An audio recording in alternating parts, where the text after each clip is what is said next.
Do you think that God will hold back His goodness to you every day? Never. Right? God wants you to experience His goodness because it is His character. If we do not experience God's goodness, we can never show that goodness to others. Good evening, everyone. I hope you're doing good this evening. How many of you believe, literally believe, that God is good to you? Okay.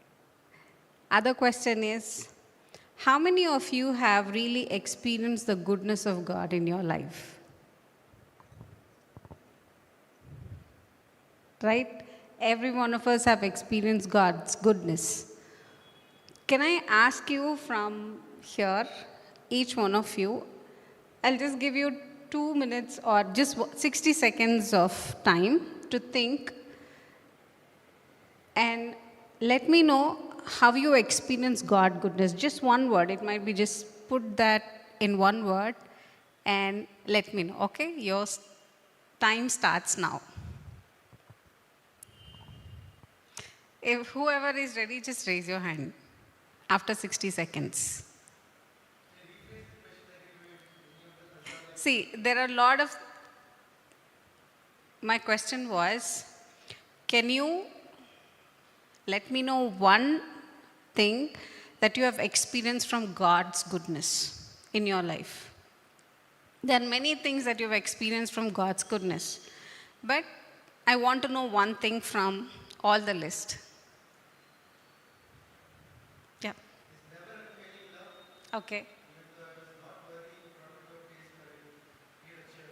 Okay.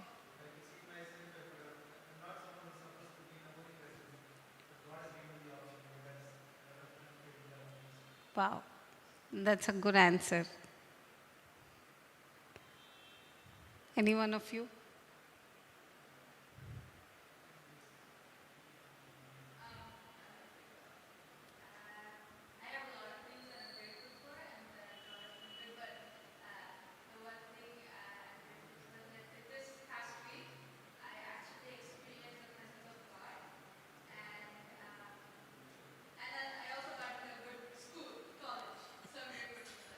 Okay.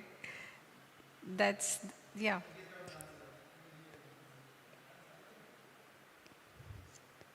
Anyone from the girl team? You're too shy to answer? Okay. So, all of us have something or the other that we have experienced from God's goodness, right? Why did I ask you that question? Do you know why I asked you that question? It's because today we are talking about God's goodness. God's goodness is His character. God cannot be anything, okay, rather than being good. He can never be anything. I mean, He is a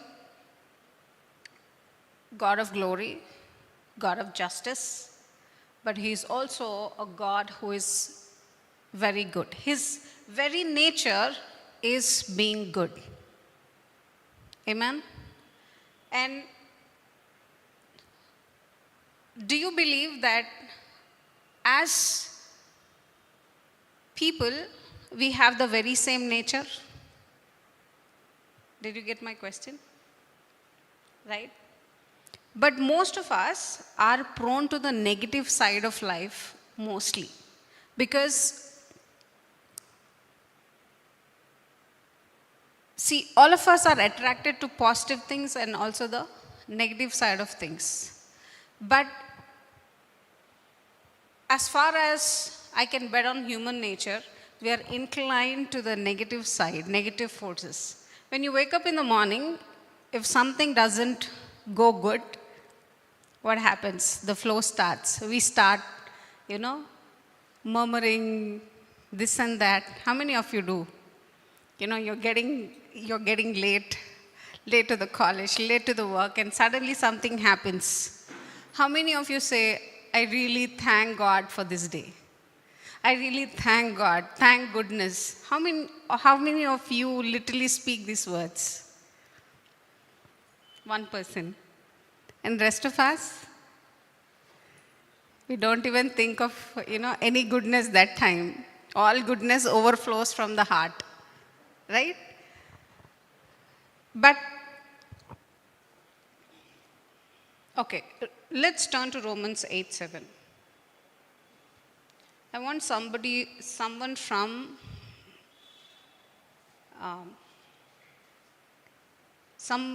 from among you to read Romans 8:7.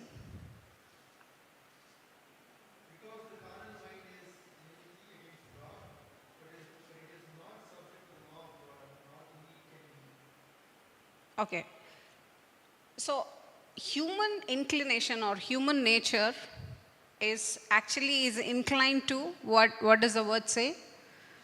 To the flesh, carnal. Our mind is carnal, so it is inclined to the flesh. Right? That's the reason why we need to experience the goodness of God so that we can function in God's goodness every day of our lives. That is what I said. When you wake up in the morning, when something goes wrong, our carnal mind is affected by the negative side rather than the good side of life. Right? So, that is, the word says it is a natural thing that we get affected carnally because we have a carnal mind. But in these situations, we need to experience the goodness of God. Amen? So when we wake up in the morning, actually we need to start our day with thinking about how good God is. Okay, everybody repeat it after me. Every morning, when I wake up, I meditate on God's goodness. Amen? See, no matter how the day is, no matter how your day is going, no matter how your life is going, when we ponder on the goodness of God, that becomes our lifestyle. For in order for us to do good to others, okay, please listen carefully. In order for us to do good to others, we need to experience the goodness of God firstly in our lives. If we do not know how good God is, we cannot show the very act to others. Do you agree with me or not? Yes, right? For example, my daughter. When usually it happens with a lot of us, especially a lot of mothers. See, when we are busy, we are caught up, we cannot give all the love every day. Sometimes we also might be cringy, okay, in giving out love because we are also tired. We are also carnal, right?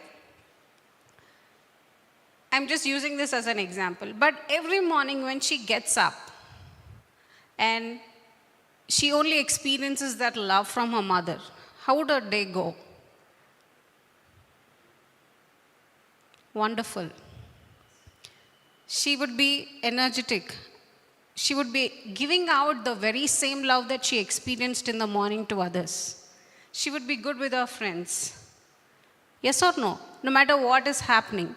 In the same way, if we every morning in the presence of God or experience the very same goodness from our Father's heart, do you think that you will be the same? Did you get my point? It's not going to be the same. Your day is not going to be the same because you're experiencing the Father's love, the Father's goodness for yourself. When God said to Joshua, meditate on this word day and night. The word of God is full of God's goodness. So that's the reason why God says we are naturally inclined to the negative side of life. We are naturally inclined to the things that happen. We get easily affected. That's why God is saying, ponder upon my goodness so that you can be affected with my goodness. Not with the negative side of things, but with the goodness of God. Amen? Do you think that God will hold back His goodness to you every day? Never. Right? God wants you to experience His goodness because it is His character. Why am I, saying all these points? Because there is something that God expects of us as well, that is doing good to others. If we do not experience God goodness, we can never show that goodness to others. Yes or no? Because we are caught up in our daily lives. But God has a purpose, as Akka said, that God has destined each one of us. He purposed each one of us to do good to each other, to do good in your family, to do good to your neighbors. Whether they take it or not, it is not, your job. But doing good to others is a commandment from the Word of God. Everybody say, doing good to others is a commandment from the Word of God. The scripture itself says that we need to do good to others. Yes, sir? How many of you agree? Okay. Let's turn to Romans 5:5.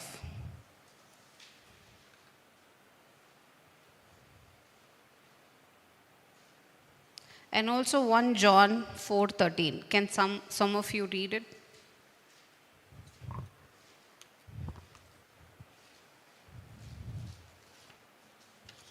First read 1 John 4:13.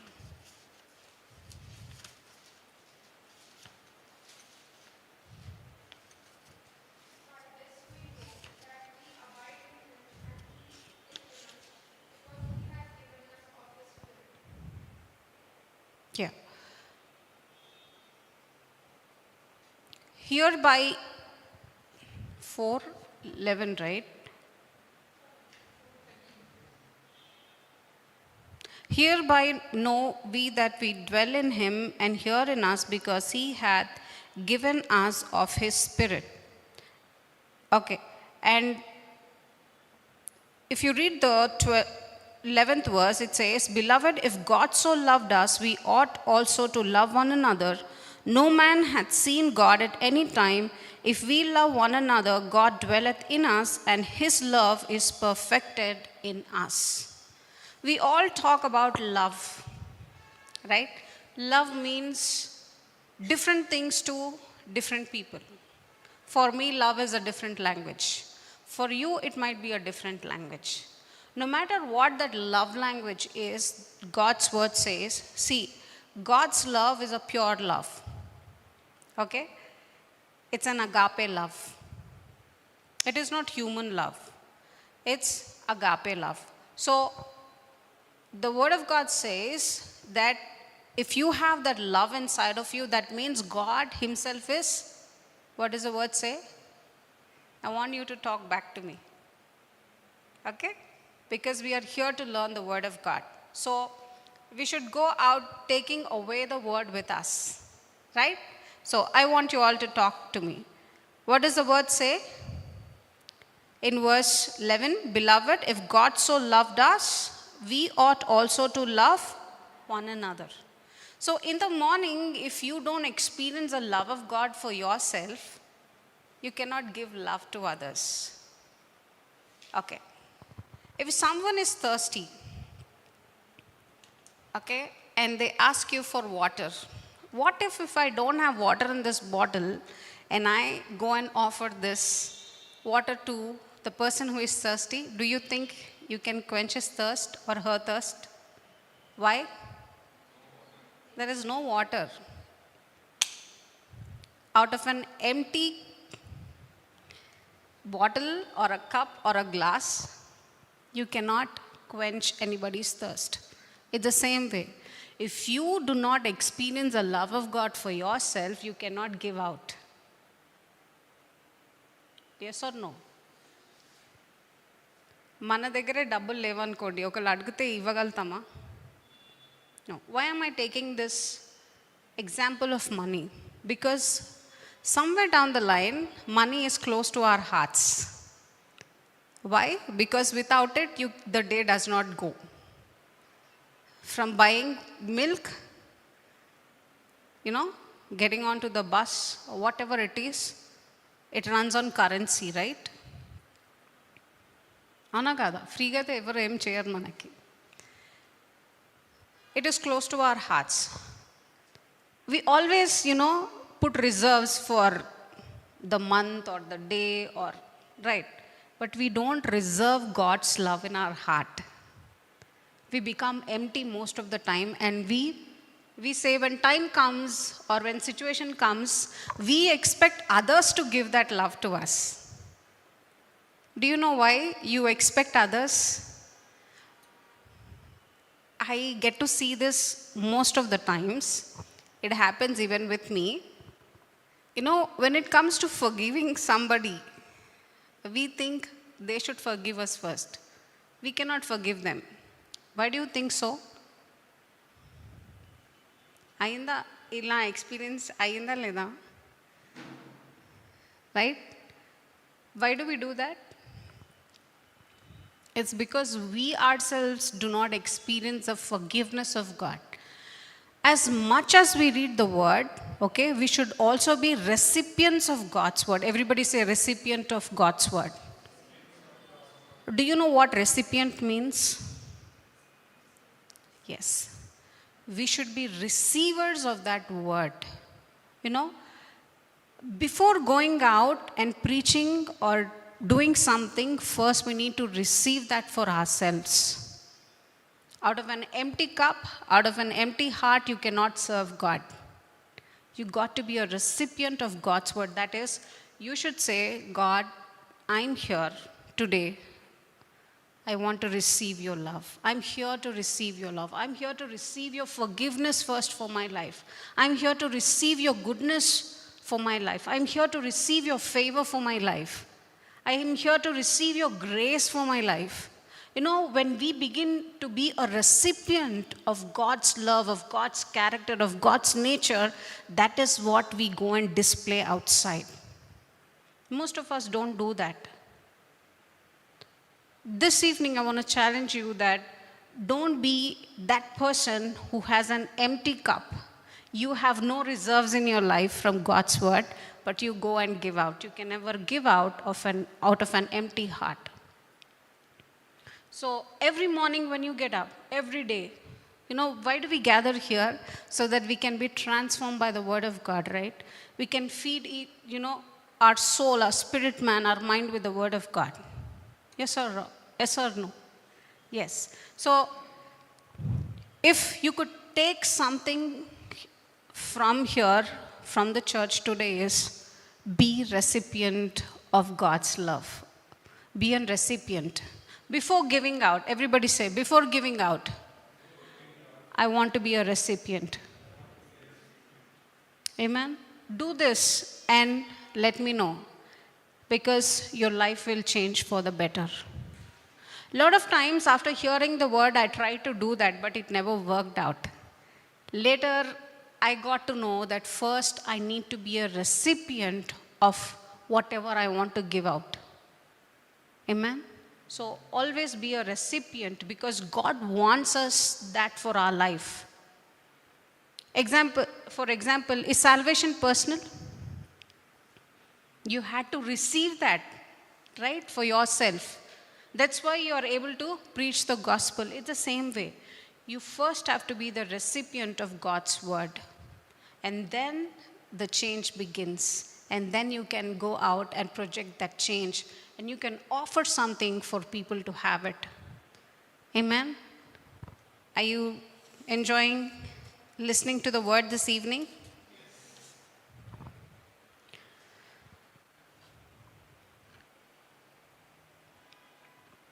Okay.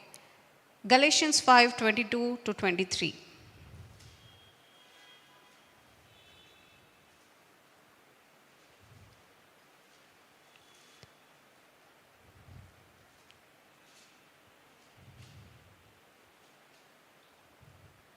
Please read it.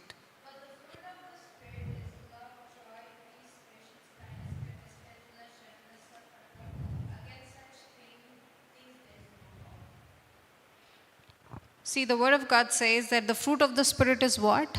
Love, joy, peace, long suffering, kindness, goodness, faithfulness, gentleness, and self control. How does these things work in our life? It is only through the Spirit that dwells inside of us. Right?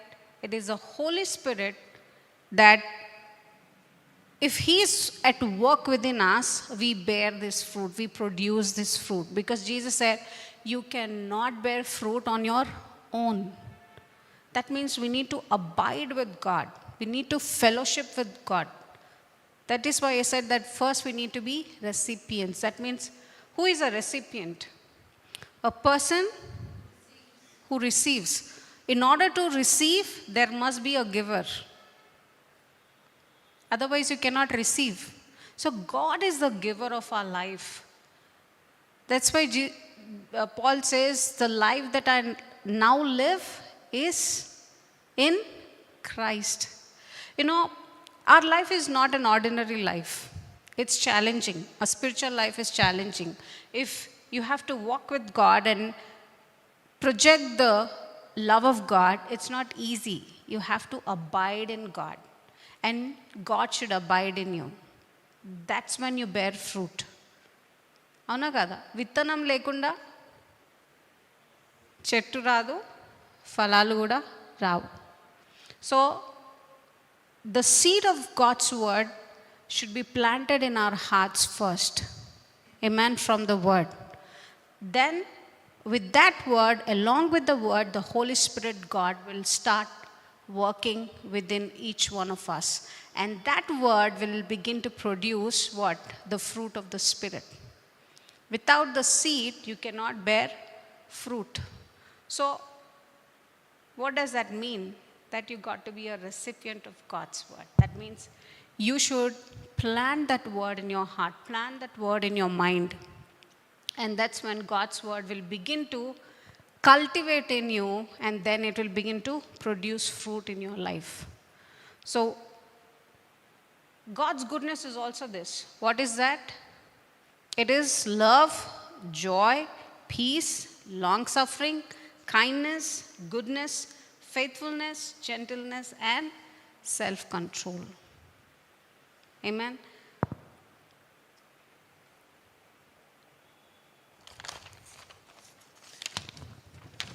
I'm not preaching the whole series this evening, but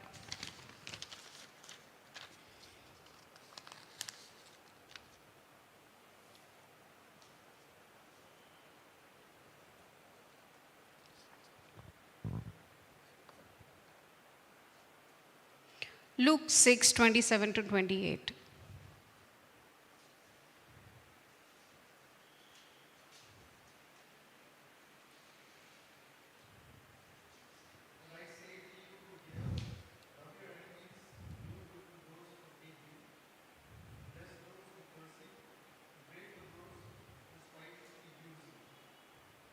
Okay. What did Jesus say? But I say to you who hear, love your enemies, do good to those who hate you. That is what I've been talking about.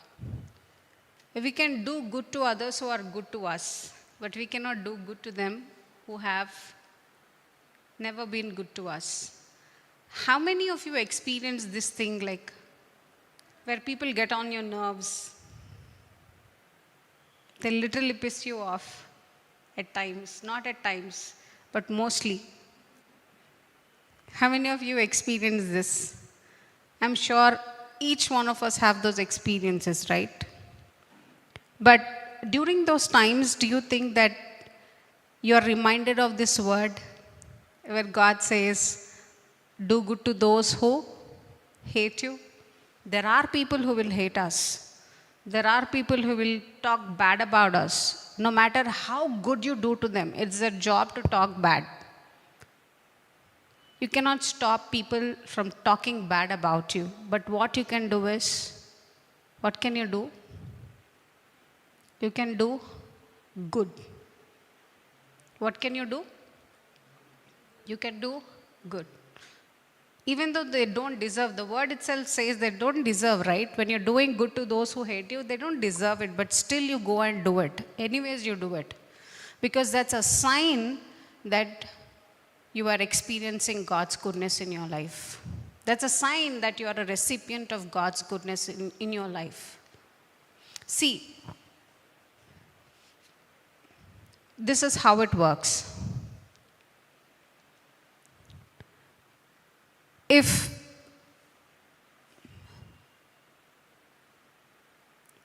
Okay, let me give you an example.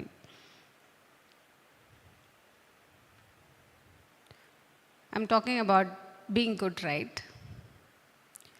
There will be people who will never understand your goodness, no matter how good you are. Okay? What would you do if that person is from your family? Long suffering it will be.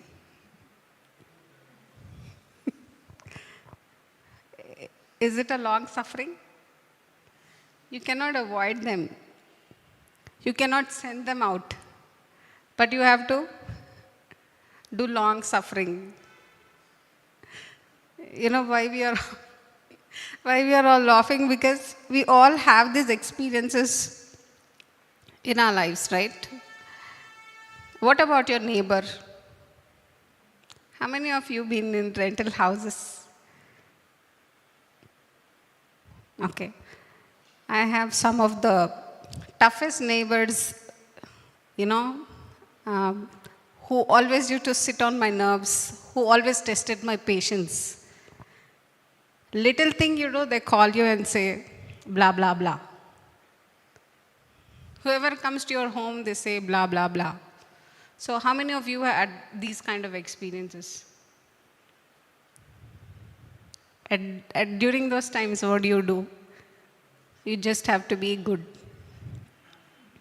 because you have no other option. You know, you can only do this only when you understand God's goodness for your own life. You know, every time they pissed me off like anything, I used to get mad, literally mad. And I used to sit all by myself, close my eyes, and just all I could do is say, God, help me out in this situation. I cannot do anything to them, but you have to speak to them with a smile whenever, confront them. Whenever you see them, you have to greet them with a smile because you have no other option. I did that. Thank God. You know, there will be people in your life where practically God will teach us these things. There will be people who will sit on your nerves in your office. There will be people who will sit on your nerves in your family, in your relatives, neighbors, even in the church. You will get to encounter these beautiful things, but you have to do good. That is what Jesus said. What did he say? Love your enemies, do good to those who hate you, bless those who curse you. How many of you cursed you on your face? I had experiences. They literally cursed me on my face, and I said, God bless you. Have you ever experienced this kind of thing? They're not unbelievers, they are believers. They will cuss you on your face, but you have to say, thank you, Jesus. And pray for those who spitefully use you. I believe that every one of us have these experiences in your life. You know, they use you. You know they are using you. They are abusing you in many forms. I have all these experiences, but thank God, you go through all these experiences so that, you can experience God's goodness more in your life. Amen? They will use you, but God says, pray for those who spitefully use you. Because in those situations, you do not know what to do except to pray. Yes or not? Right? So, this evening, no matter what you're going through in your life, I believe God wants to show forth His goodness in your life. Amen? And He wants us to be recipient of His goodness. Let's read one scripture and close.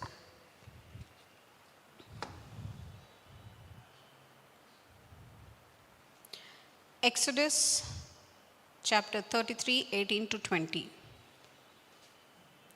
See, this is about Moses, How many of you know the story where every one of us, I bet every one of us as Christians know the story of Moses, how he led the people of Israel from Egypt, right?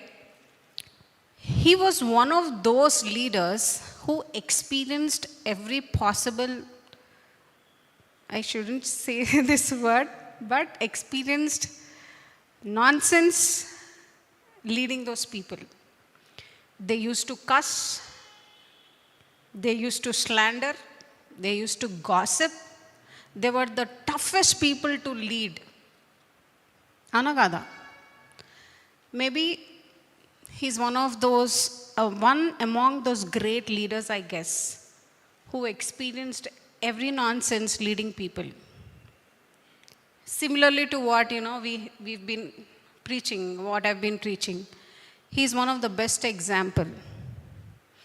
During those times, he goes up to the mountain and prays because he was really tired. He was exhausted leading those people. And what does he pray? Can somebody read Exodus chapter 33 from verses 18 to 23? Sorry.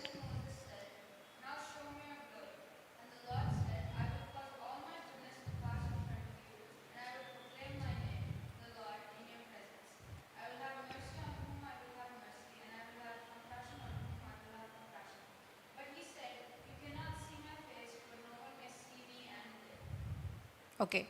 This is a crucial time where he was vexed up with people and he says, I'll go to the mountain and pray and come back. This is the most exhausting time in the life of Moses. And he literally prays. What does he pray? God, show me your glory. But God says, I will show you all my goodness. Because during that time, all God wanted Moses to experience was God's goodness. He wanted to show forth how good God is. Because if he doesn't see God, how good God is, he cannot lead those people. Right? So first, God said, show me your glory అని అంటే దేవుడు ఏమంటాడు నా మంచితనాన్ని నీకు తెలియపరుస్తా అని అంటాడు. All the goodness, the word of God says here, I will show all my goodness. All my goodness means there is much in that one word. He says you will be able to see my goodness. So no matter how exhausted you are, vexed you are, all you can do and ask God is, God, show me your goodness. This is what I do. In the most vexed times of my life, where I'm about to give up, where I'm about to fail, I know without seeing God's goodness, I cannot survive. I've experienced this time and again in my life. In the most exhausted times, vexed times. How many of you experience this, exhaustion? That vexedness. You want to give up. You'll be tired of doing things. But in that most tired times of your life, you got to pray saying, God, show me your goodness. And I'm telling you, like never before you will experience God's goodness in your life, and that will change a lot of things. The way you perceive about others, the way you do good to others, the way you talk about others, everything changes. It's because we begin to experience God himself in our lives. Without this experience, we can never give out to people. I'm telling you. We should be recipients of, you should be in a place to receive his goodness in your life. This evening, I want to challenge you. Close your eyes. Okay? I want every one of you to close your eyes. I don't want you to be distracted. Close your eyes. Just think of those things where you are really vexed off. You're tired of.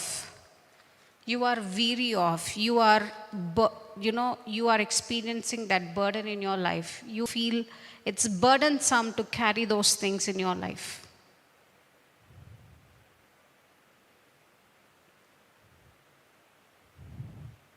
It might be anything pertaining to your own life or to your own situations. Now just ask God, saying, Lord, show me your goodness in my life. I want to be a recipient who experiences that goodness like never before in my life.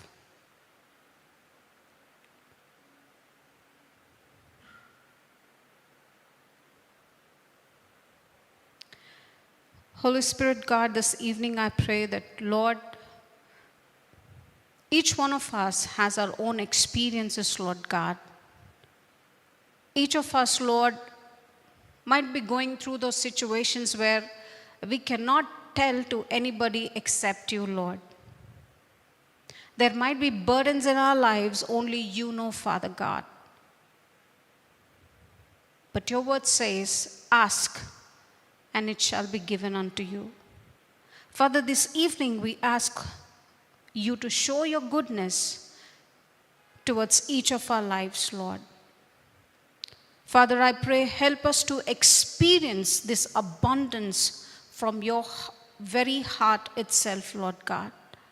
I pray, Father, that we would experience you like never before in our lives. We will experience you like never before in our situations. We will experience you like never before, Lord God, in our physical health. We will experience you like never before in our thoughts, Lord. We will experience you like never before, Lord, in every situation that is bothering us, Lord, that is causing us to weary this evening. I pray, Father, that there will be an exchange here. Lord, there will be an exchange with your goodness in our lives, Lord. Father, no matter what it is that is bothering us, Lord, we lift those things up to you, and we pray that you would, Lord God, free us from those things and give us the strength, Lord, to experience your goodness in our lives so that we can give out to those who are in need of this, Lord. I pray, Spirit of God, that you would help us, Lord. Help us to experience God's goodness for our lives.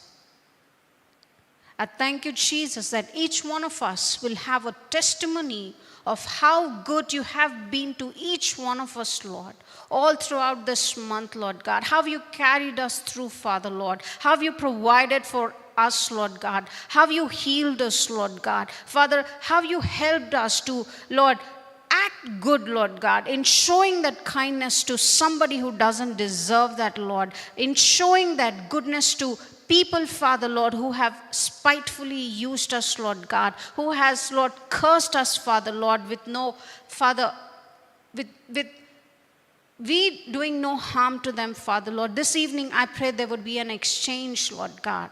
Spirit of God, I pray that you would work within us, Father, Lord. And every day, I pray that we would, first thing in the morning, we would experience your goodness for our lives, Lord, that there will be an exchange every day, Lord God. Thank you, Jesus. Thank you for working in us, Lord, this evening. I pray, Father, even as we go back, Father, that, Lord, we would not go out with our worries, with our anxiousness, with our anxiety, Father, Lord, but, Lord, we exchange this, Lord, in your presence, and we go out, Lord, being free, knowing that you are in control of our lives. I thank you for your provision for our lives in every area of our lives. Thank you for providing for us, Lord, where we lack, Lord God. Providing for us, Lord, that love, Father, Lord, that faith that we need, Lord God, so that we can walk with you, Father. I pray, Spirit of God, that you would supply us with where we are lacking, Lord, this evening. We thank you once again for being so good to us, for being so good to each one of us, Lord. We thank you, Father. We thank you, Lord, with, Lord, a grateful hearts. We thank you, knowing, Father, that you've been good to us every time, Father, Lord. And, Lord, you would continue to show forth your goodness in our lives. We thank you once again. In Jesus' name we pray. Amen.